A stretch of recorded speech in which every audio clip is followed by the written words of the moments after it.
લાકડી ને માથે છે પાઘડી, ભૂખ્યા દુખિયા અને ભાખરી એવા જય જલારામ. આજે જલારામ બાપાની 226મી જન્મ જયંતિ છે, ત્યારે રાજકોટના રસ્તાઓ પર આજે ભવ્ય શોભાયાત્રા નીકળી રહી છે. તો આપણે શોભાયાત્રામાં જોડાયેલા ભક્તો સાથે જ વાતચીત કરીએ. જય જલારામ બાપા. હું બાળક તશ્વર્ય મારા મનવાડી અને હૃદયની પૂરી ભાવના સાથે જલારામ બાપાના પવિત્ર ચરણોમાં નમન કરું છું. જલારામ બાપાનું નામ લેતા જ મનમાં એક ચિત્ર ઊભું થાય. સફેદ વસ્ત્રોમાં માથે સાફો બાંધેલો, ચહેરા પર અનંત શાંતિ અને હાથમાં ભોજનનો થાળ લઈને કોઈ ભૂખ્યા જીવને ખવડાવતા બાપા.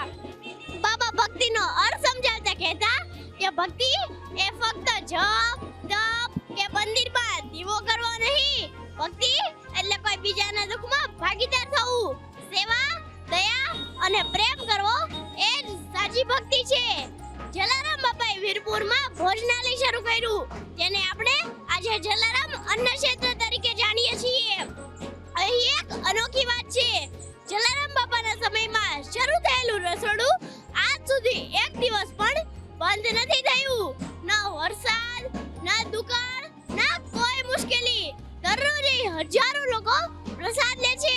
વીરપુરમાં શરૂ કરેલું જલારામ અન્ન ક્ષેત્ર એ તો માનવતાનું મંદિર છે, જે કોઈ નાત જાતનો ભેદભાવ નથી. ભૂખ્યો આવે તે જલારામ બાપાના મહેમાન છે. લોકો કહે છે અહીં બાપા સ્વયં ભોજન પીરસે છે. કોઈ આવે તો એ ખાલી હાથ પર જ નથી જતા.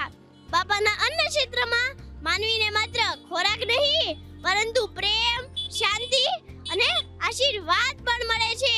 જન્મ જયંતિ નિમિત્તે તમને કેટલો ઉત્સાહ છે? અમને ખૂબ ખૂબ આનંદ આવે છે અહીં.